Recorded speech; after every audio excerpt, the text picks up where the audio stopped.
அஸ்ஸலாமு அலைக்கும் வரஹ்மத்துல்லாஹி வபரகாத்துஹு. மனுஷங்க கிட்ட 2 விதமான விஷயங்கள் இருக்கு. ஒன்றாவது அவங்களுடைய உடல், 2வது அவங்க கிட்ட இருக்கக்கூடிய உயிர். கண்ணியமானவர்களே, இந்த உடம்புக்கு எப்போ ஒரு முக்கியத்துவம் கிடைக்கும் அப்படின்னு சொன்னா, அந்த உடம்புக்குள்ள உயிர் இருந்தாதான். இல்லைன்னா அதுக்கு பேரே வேற.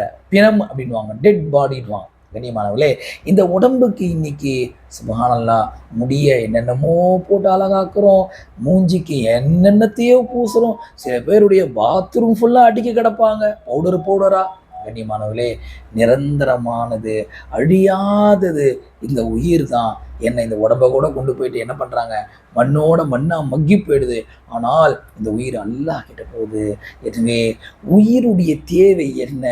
இஸ்லாம் சொல்லக்கூடிய விஷயங்கள் மூலமாகத்தான் உயிருக்கு மிளகு ஏற்படும்.